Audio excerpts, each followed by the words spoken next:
Assalamualaikum warahmatullahi wabarakatuh. Halo semuanya, kami dari kelompok 8 pada kesempatan kali ini akan mempresentasikan atau menjelaskan tentang positive message. Penasaran kan? Langsung saja ya, tonton videonya dan tonton sampai beres.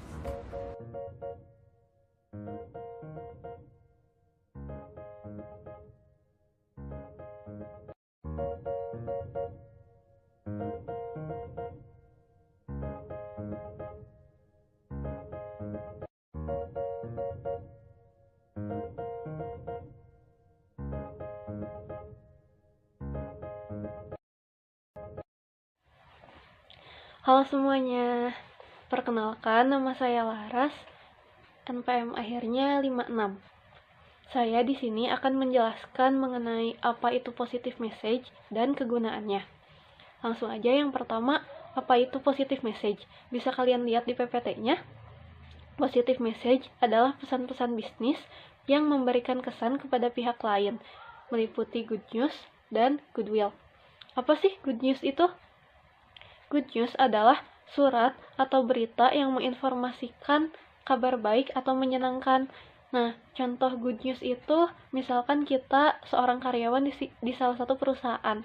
Good news-nya seperti mendapatkan THR atau mungkin mendapatkan kenaikan gaji atau kenaikan pangkat. Contoh lainnya misalkan kita sebagai pelanggan, misalkan sebagai pelanggan Shopee. Good news-nya itu adalah kita mendapat ongkos kirim gratis. Seperti itu.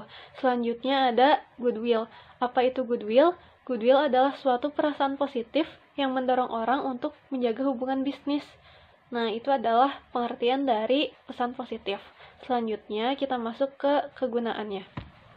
Selanjutnya adalah kegunaan dari positive message. Bisa dilihat di PPT-nya, kegunaannya ada 4. Yang pertama, penyampaian informasi. Penyampaian informasi menggunakan positive message. Kenapa?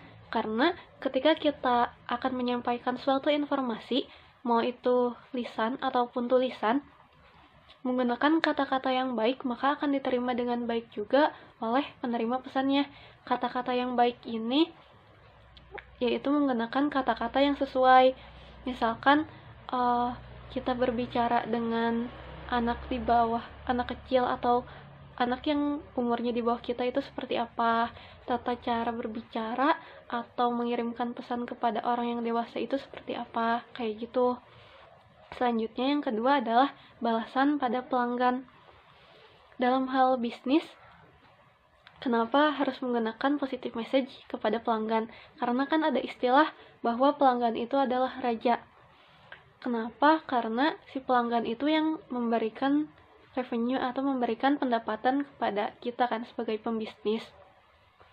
Nah, selanjutnya yang ketiga ada permintaan atau komplain. Kenapa harus menggunakan positive message? Supaya si penerima pesan itu, supaya kita tidak menyakiti perasaan atau menyinggung perasaan si penerima pesannya, kayak gitu. Jadi harus menggunakan kata-kata yang baik. Apalagi kalau misalkan dalam hal permintaan.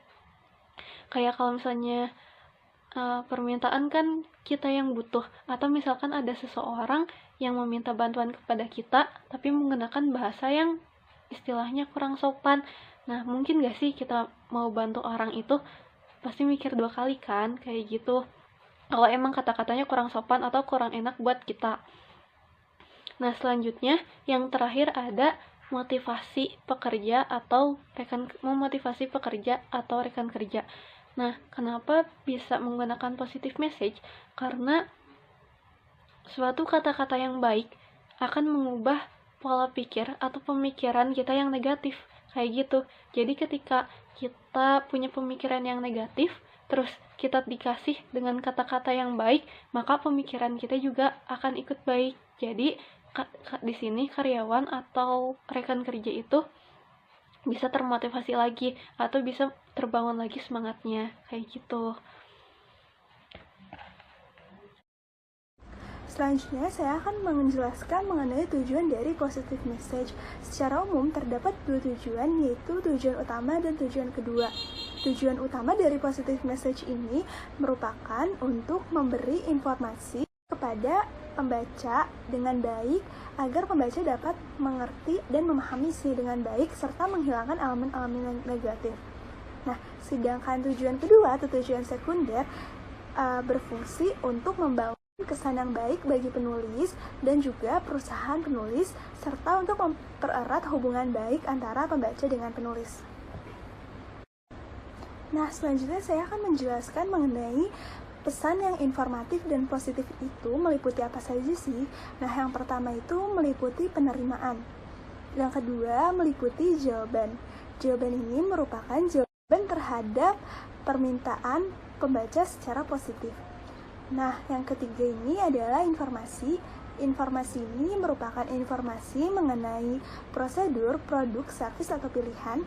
Dan yang keempat ini adalah pengumuman. Pengumuman ini mengenai perubahan kebijakan yang netral atau positif. Dan yang kelima adalah perubahan. Perubahan ini adalah perubahan yang berpihak kepada keuntungan pembaca. Di sini mau ngejelasin dikit aja nih tentang media apa aja sih yang bisa dipakai buat menyampaikan positive message. Di antaranya bisa surat tertulis ataupun email, misalnya emang dibutuhkan untuk penyampaian secara formal gitu. Nah, kalau misalnya pengennya sedikit informal nih atau pengen lebih terkesan agak nyantai, nah dia bisa menggunakan sosial media seperti WhatsApp, Facebook Messenger, atau yang sejenis-sejenis itulah. Atau bisa juga buat pengen ngehemat kuota gitu, bisa juga pakai SMS aja gitu. Oke, lanjut. Halo teman-teman. Nah, sekarang aku bakal jelasin tentang strukturnya nih. Gimana sih misalnya si positive message ini ingin disampaikan secara formal gitu. Oke, langsung aja yang pertama. Itu ada ide pokok sebagai pembukanya. Nah, di sini tuh ditulis gitu, apa sih alasan si penulis bikin surat itu, tujuannya apa, atau perihalnya apa, gitu. Nah, yang kedua ada detail sama penjelasan di bagian isinya.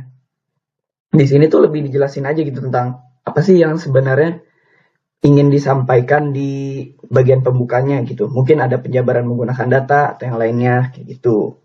Dan yang terakhir ada penutupnya nih, dan usahakan misalnya di penutup positive message yang formal ini menggunakan bahasa yang sopan gitu, atau misal ada yang ragu atau gimana gitu, ini sebenarnya sopan atau enggak sih, bisa juga dengan nulis permintaan maaf singkat aja gitu di bagian penutupnya.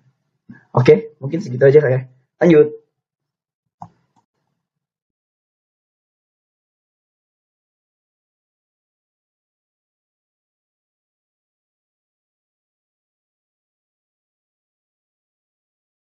Selanjutnya, saya akan menjelaskan tentang karakteristik dari positive message. Yang pertama itu ada rutin, lalu yang kedua adalah berenergi tinggi. Nah, apa sih berenergi tinggi itu? Nah, jadi pesan yang berenergi tinggi itu contohnya adalah pesan yang riang, gembira, sukses. Tapi inti dari berenergi tinggi yang dimaksud di sini adalah pesan yang memiliki daya yang kuat sehingga dapat mempengaruhi perasaan kita menjadi lebih positif. Nah, oleh karena itu maka pesan berenergi tinggi dapat menimbulkan perasaan senang dan membuat pesan yang kita buat menjadi lebih positif. Lalu selanjutnya ada memotivasi pekerja melakukan pekerjaan. Karena pesan positif memiliki sifat yang senang, maka akan membuat perasaan seorang karyawan tersebut akan menjadi lebih senang sehingga dapat mempengaruhi kinerja mereka menjadi lebih baik. Nah, selanjutnya saya akan memperlihatkan contoh dari kalimat berenergi tinggi. Nah, yang pertama itu aku akan memiliki relasi yang istimewa. Diganti menjadi sekarang ini memiliki relasi yang istimewa adalah hal yang mudah bagiku.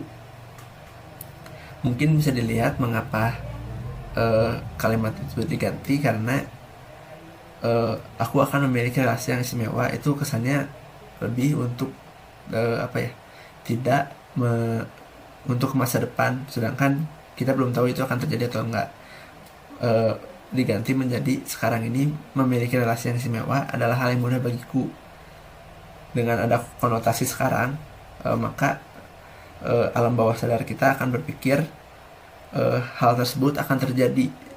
Hal tersebut akan terjadi di masa yang akan datang.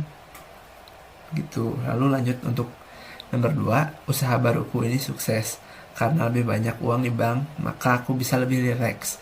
Diganti menjadi usaha baruku ini sukses. Karena lebih banyak uang di bank, aku bisa lebih rileks dan sehat. bisa dilihat mengapa diganti dan ditambahkan karena rileks dan sehat.